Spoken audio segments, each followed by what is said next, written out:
అలానే శేషరావు. చంద్రబాబు నాయుడు గారు ఒక్క విషయంలో మాత్రం కాంప్రమైజ్ గారు. ఏంటంటే లా అండ్ ఆర్డర్. ఆ విషయంలో పార్టీలను చూడరు, ఆయన ప్రాంతాలను చూడరు, మతాలను చూడరు, కులాలను చూడరు. లా అండ్ ఆర్డర్ ఉంటేనే అభివృద్ధి సాధ్యం అని చెప్పి 100% నమ్మేటువంటి లీడర్ ముఖ్యమంత్రి చంద్రబాబు నాయుడు గారు. అందుకే ఆయన ముఖ్యమంత్రిగా ఉమ్మడి ఆంధ్రప్రదేశ్లో బాధ్యతలు స్వీకరించినటువంటి తొలి రోజుల్లో రౌడీయిజం, ఫ్యాక్షనిజం మీద ఉక్కుపాదం మోపారు. అందుకోసం ఐపీఎస్ఎల్కి, ఐఏఎస్ఎల్కి ఫుల్ పవర్స్ ఇచ్చేశారు. ప్రత్యేకించి ఐపీఎస్ఎల్కి ఫుల్ పవర్స్ ఇచ్చేశారు. ఆ సందర్భంగా తెలుగుదేశం పార్టీకి సంబంధించినటువంటి లీడర్లకు కూడా బాగా ఇబ్బంది పడ్డారు. ఫ్యాక్షనిజం, రౌడీజాన్ని ప్రోత్సహించేటువంటి వాళ్ళు. ఉదాహరణ చెప్పాలంటే రాయలసీమలో ఇరుపక్షాల ఫ్యాక్షనిస్టులని సీతారామాంజలి గారు అప్పుడు గుంటూరులో ఎస్పీగా ఉన్నారు. ఆ సమయంలో నేను ఒక ప్రముఖ పత్రికలో పనిచేస్తూ ఉన్నాను. ఆయన ఇరు పార్టీల ఫ్యాక్షనిస్టులని తీసుకొచ్చి డార్మేటరీలో కౌన్సిలింగ్ ఇచ్చేవాళ్ళు. ఆ సందర్భంగా కొంతమందికి ఫ్రాక్చర్ కూడా అయింది ఫ్యాక్షనిస్టులకి. అంటే ఏ స్థాయిలో కౌన్సిలింగ్ ఉండేదో అర్థం చేసుకోవచ్చు. తెలుగుదేశం పార్టీ వాళ్ళకి ఫ్రాక్చర్ అయినటువంటి సందర్భాలు ఉన్నాయి. అరికాళ్ళ మీద కొడితే అరికాళ్ళకి సంబంధించినటువంటి బోన్స్ ఇరిగిపోయినటువంటి సందర్భంలో అప్పుడు రిపోర్టింగ్ కూడా చేశాం 90s. సీతారామాంజలి గారు ఇప్పుడు ఆయన జైల్లో ఉన్నారు. ఆయన అప్పట్లో కౌన్సిలింగ్ ఇచ్చారు. చంద్రబాబు నాయుడు గారు ఇచ్చినటువంటి స్వేచ్ఛను బాగా ఎంజాయ్ చేసినటువంటి ఐపీఎస్, ఐఏఎస్లు ఇద్దరు ఉన్నారు. చాలామంది ఎంజాయ్ చేశారు. బాగా హై ఎండ్లో ఎంజాయ్ చేసినటువంటి వాళ్ళల్లో నాకు తెలిసినంత వరకు నా 28 సంవత్సరాల జర్నలిజంలో ఒకళ్ళు ఐపీఎస్గా సీతారామాంజలి గారు, 2 ఐఏఎస్ ప్రవీణ్ ప్రకాష్ గారు. వీళ్ళిద్దరి పేర్లు నేను ఎందుకు చెప్తున్నానంటే సీతారామాంజలి గారు తెలుగుదేశం పార్టీకి సంబంధించినటువంటి వాళ్ళనే టార్గెట్ చేసేవాళ్ళు. అప్పట్లో ఫ్యాక్షనిస్టులని కౌన్సిలింగ్ ఇవ్వడానికి తీసుకొచ్చి డార్మెటరీకి ఏ స్థాయిలో వాళ్ళని ఇబ్బంది పెట్టేవాళ్ళు కౌన్సిలింగ్ పేరుతో అనేది అప్పట్లో రిపోర్టింగ్ కూడా చూసాం, రిపోర్టింగ్ చేసాం. లాటి విశ్వరూపం అని చెప్పి ఒక టైటిల్ తోటి న్యూస్ కూడా రాసాం అప్పట్లో. అంటే అంత స్వేచ్ఛ ఇచ్చారు. ఆ తర్వాత ఆయన్ని విజయవాడ కమిషనర్గా వేశారు చంద్రబాబు గారి హయాంలోనే. అప్పుడు కూడా ఆయన తన కెరీర్ని బాగా ఎంజాయ్ చేశారు. సరే, ఆ తర్వాత వైఎస్ఆర్ కాంగ్రెస్ పార్టీ, ఆ తర్వాత ఏం జరిగింది ఇవన్నీ ఒక ప్రత్యేకమైన ఎపిసోడ్. బాగా ఎంజాయ్ చేసినటువంటి ఐఏఎస్ ఎవరంటే ప్రవీణ్ ప్రకాష్ అప్పట్లో ఆయన గుంటూరు కార్పొరేషన్కి కమిషనర్గా ఉండేవాళ్ళు. అప్పుడు తెలుగుదేశం పార్టీ మేయర్గా ఉన్నట్టు చుక్కా యేసురత్నాన్ని అరెస్ట్ చేయించాడు ఆయన. ఎందుకు? సెల్లార్లో అక్రమ నిర్మాణాలు కట్టారని చెప్పేసి సెల్లార్లో తెలుగుదేశం పార్టీకి సంబంధించిన లీడర్ల యొక్క బిల్డింగ్స్ని పగలగొడుతుంటే చుక్కా యేసురత్నం గారు ఆడపోయి కొద్దిగా ఆగండి, దీనికి పరిష్కారం మనం చూపిద్దాము, ఒక పార్టీకి తెలుగుదేశం పార్టీకి సంబంధించినటువంటి వాళ్ళ బిల్డింగ్స్ని మీరు టార్గెట్ చేసి కూల్చేస్తున్నారు అని అంటే నా విధులకు అడ్డం వస్తున్నారు అని చెప్పి అరెస్ట్ హిమ్ అని చెప్పేసి మేయర్ని అరెస్ట్ చేయించారు. అప్పుడు ముఖ్యమంత్రి ఎవరు? చంద్రబాబు నాయుడు గారు.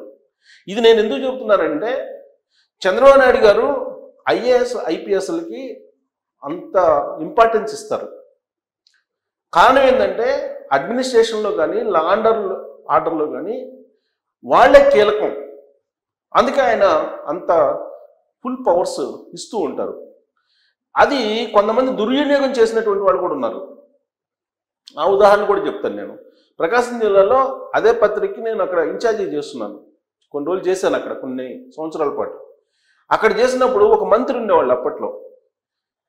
ఆయన పేదలకు పక్కా గృహాలు కావాలని చెప్పి ఆ రోజు ఉన్నటువంటి కలెక్టర్ దగ్గరికి వెళ్తే ఆ కలెక్టరు కోటా అయిపోయింది, ఎన్నిసార్లు చెప్పాలి నీకు అని చెప్పి ఫైలు ఇసిరేశారు మినిస్టర్ మీదకి ఆ కలెక్టర్. అంటే మినిస్టర్స్ అన్నా కూడా లెక్కలేని విధంగా దుర్వినియోగం చేశారు చంద్రబాబు గారు ఇచ్చినటువంటి పవర్ కొంతమంది ఐఏఎస్లు. ఈ సంఘటన స్వయంగా నేను అప్పుడు రిపోర్టింగ్ చేశాను. అంటే లా అండ్ ఆర్డర్ అడ్మినిస్ట్రేషన్ కరెక్ట్గా ఉంటేనే ఆంధ్రప్రదేశ్ కానీ లేదా ఏ రాష్ట్రం అయినా అభివృద్ధి చెందుతుంది, ఏ ప్రాంతమైనా అభివృద్ధి చెందుతుంది, పెట్టుబడులు వస్తాయి, ఉపాధి అవకాశాలు వస్తాయి, ఫలితంగా రౌడీజం తగ్గుతుంది, ఫ్యాక్షనిజం తగ్గుతుంది, నక్సలిజం తగ్గుతుంది అని నమ్మే వాళ్ళల్లో చంద్రబాబు నాయుడు గారు ముందుంటారు. అందుకే ఇప్పుడు చంద్రబాబు నాయుడు గారు ఆంధ్రప్రదేశ్ని బాగు చేయాలి, అభివృద్ధి చేయాలి, అభివృద్ధి పదాన్ని నడిపించాలి అనేటువంటి ఆలోచన చేస్తూ లా అండ్ ఆర్డర్ మీద కాన్సన్ట్రేషన్ చేసి ఎవరైతే డ్రగ్స్ గంజాయికి ఎడిక్ట్ అయిపోయి సైకోల్లాగా వ్యవహరిస్తున్నారో వాళ్ళ తాట తీస్తామని చెప్పారు. తొక్కి నారదీస్తామని చెప్పి పవన్ కళ్యాణ్ గారు చెప్పారు. సో ఆంధ్రప్రదేశ్ వ్యాప్తంగా డ్రగ్స్ గంజాయికి ఎడిక్ట్ అయినటువంటి వాళ్ళు ఎక్కువ మంది ఉన్నారు, యువత.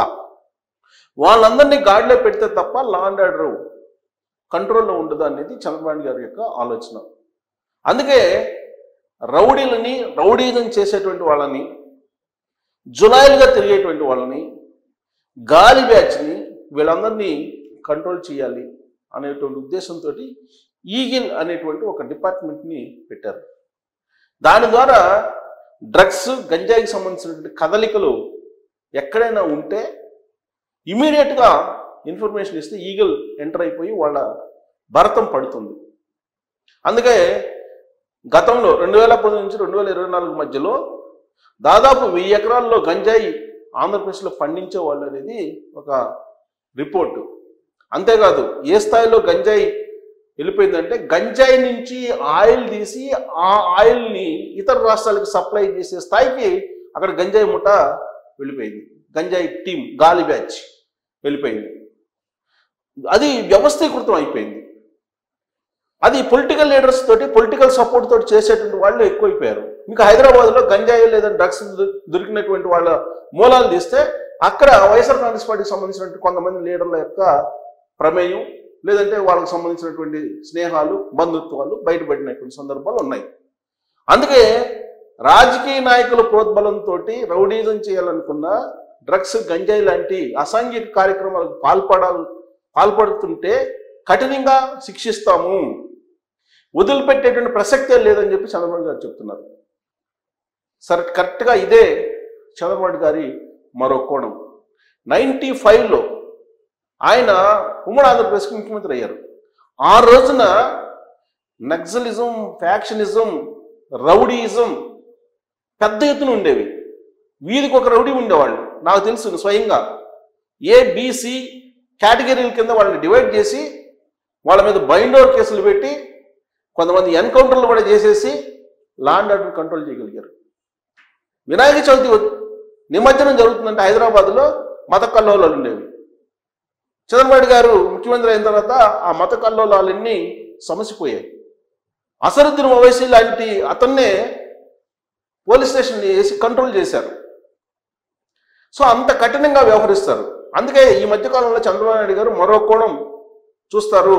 95 చంద్రబాబు నాయుడు మీరు చూస్తారని చెప్పి ఆయనే స్వయంగా చెప్పారు. మరి 1995 చంద్రబాబు నాయుడు గారు కనుక ఇప్పుడు ఆంధ్రప్రదేశ్లో ఖచ్చితంగా ఆయన కనుక కనిపిస్తే రౌడీజం కనిపించదు. వాళ్ళకి ఎంత పొలిటికల్ అండ ఉన్నప్పటికీ ఫ్యాక్షనిజం ఉండదు. రాయలసీమలో ఫ్యాక్షనిజంని పూర్తి స్థాయిలో దాదాపుగా లేకుండా చేసినటువంటి లీడర్ ఎవరైనా ఉన్నారంటే చంద్రబాబు గారే. స్వపక్షంలో ఉండేటువంటి వాళ్ళు, సొంత పార్టీకి సంబంధించినటువంటి వాళ్ళు ఉన్నప్పటికీ కూడా ఆయన దగ్గరకు చాటించేవాళ్ళు కదా. అలాంటి వాళ్ళని మద్దతు ఇవ్వడానికి ఎట్టి పరిస్థితులు ఒప్పుకునేవాళ్ళు కాదు. అంత కఠినంగా వ్యవహరించబట్టే లా అండ్ ఆర్డర్ కంట్రోల్లోకి వచ్చింది ఉమ్మడి ఆంధ్రప్రదేశ్లో.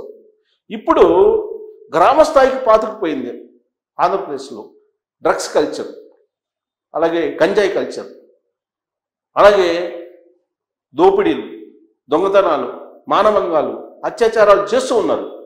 ఇవన్నీ కారణం ఏంటంటే డ్రగ్స్ గంజాయికి బానిసలు అయిపోయారు. ఈ డ్రగ్స్ గంజాయికి బానిసల్ని చేయడం వెనక ఒక వ్యూహాత్మకమైనటువంటి రాజకీయ ఎత్తుగడ ఉంది ప్రత్యర్థులకి. కాబట్టి యువతని కాపాడుకోవాలనేటువంటి ఉద్దేశంతో చంద్రబాబు నాయుడు గారు ఈగల్ అనేటువంటి దాన్ని ఒక పగడ్బందీ వ్యవస్థను దాన్ని ఏర్పాటు చేశారు. ఆ మత్తుల నుంచి బయటికి తీసుకొచ్చి యువతని సక్రమ మార్గంలో పెట్టాలనేటువంటి ఒక తాపత్రయం ఇప్పుడు చంద్రబాబు నాయుడు గారిలో కనిపిస్తూ ఉంది.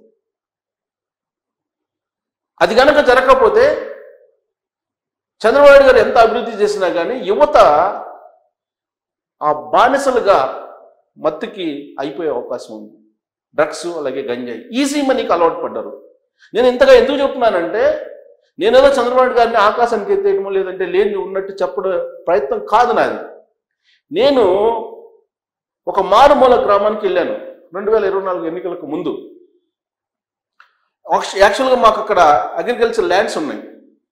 నాకు తెలిసినంత వరకు ఆంధ్రప్రదేశ్లో అత్యంత ఇంటీరియర్ ప్లేస్ అది.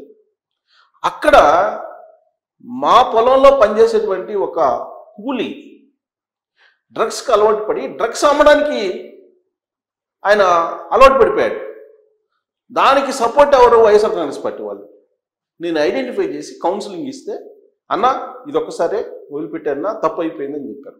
సరే తర్వాత మానుకున్నాడా కంటిన్యూ చేస్తాడా నాకు తెలియదు. అంటే ఆ స్థాయిలో మారుమూల గ్రామాలకు కూడా ఇలాంటి జాడ్యం వెళ్ళిపోయింది ఆంధ్రప్రదేశ్లో.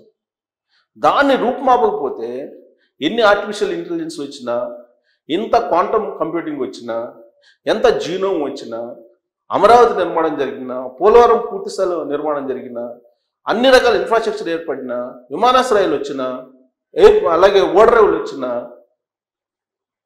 ఆడ యువత బలహీన పడిపోతే మత్తులో జోగుతూ ఉంటే ఉపయోగం లేదని చెప్పి చంద్రబాబు నాయుడు గారు తన మరో కోణాన్ని ఇప్పుడు బయటికి తీయబోతున్నారు. ఆ కారణంగా ఆంధ్రప్రదేశ్ సక్రమంగా ఉంటుంది అనేది ఆయన. అందుకే యోగాంధ్ర కార్యక్రమాన్ని ఆయన విజయవంతం చేశారు. ఆ కారణంగా ఈ మత్తులో ఉన్నటువంటి వాళ్ళందరూ బయటకు వచ్చే అవకాశం ఉంది. ఆ మత్తుకు బానిసలైనటువంటి వాళ్ళు బయటకు రావాలంటే యోగా చేయాల్సిందే, మెడిటేషన్ చేయాల్సిందే. దాన్ని కూడా వ్యంగ్యంగా మాట్లాడేటువంటి సిద్ధార్థ రెడ్డి లాంటి వాళ్ళు కూడా ఉన్నారు. సిద్ధార్థ రెడ్డి అని అంటే అప్కమింగ్ లీడరు. ఆయన కూడా యోగాంధ్రాన్ని వ్యంగ్యంగా మాట్లాడుతున్నారంటే నాకు ఆశ్చర్యం వేసింది. సో కాబట్టి చంద్రబాబు నాయుడు గారు మరో కోణం బయటికి తీసి అక్కడ లా అండ్ ఆర్డర్ని కంట్రోల్ చేయడానికి ప్రయత్నిస్తున్నటువంటి క్రమంలో గతంలో మాదిరిగా ఐఏఎస్ ఐపీఎస్ పూర్తి స్థాయి స్వేచ్ఛని ఇవ్వకుండా నియంత్రిస్తూ ఖచ్చితంగా రౌడీజాన్ని అలాగే అక్కడున్నటువంటి రుగ్మతల్ని అసాంఘిక కార్యకలాపాలని నిర్మించాల్సిందే. దానికోసం చంద్రబాబు నాయుడు గారు గతంలో మాదిరిగా మరో కోణం 95లో చూపించి ఐఏఎస్లకు ఐపీఎస్లు కనుక పూర్తి స్థాయిలో స్వేచ్ఛని ఇస్తే ఇప్పుడున్నటువంటి కొంతమంది వైపీఎస్లు అలాగే వైఏఎస్లు నిండా ముంచే ప్రమాదం కూడా ఉంది. కాబట్టి ఇప్పుడు కత్తి మీద సాము చంద్రబాబు నాయుడు గారికి, ముళ్ళ కిరీటం ముళ్ళ కుర్చీ మీద ఆయన కూర్చున్నారు. కాబట్టి పూర్తి స్వేచ్ఛను ఇవ్వకుండా ఇచ్చినట్టే 95 కోణం చూపిస్తున్నప్పటికి కూడా క్యాడర్ని లీడర్ని కాపాడుకుంటూ అక్కడ లా అండ్ ఆర్డర్ సిచ్యువేషన్ని కంట్రోల్ చేయాల్సిన అవసరం ఉంది అని చెప్పి తెలుగుదేశం పార్టీకి సంబంధించిన కొంతమంది భావిస్తున్న తరుణంలో మన చంద్రబాబు గారు మరో కోణం 95దే ఇప్పుడు కూడా మనం చూడబోతున్నామా అనే దాని మీద మీరు కామెంట్ చేయొచ్చు. Thank you.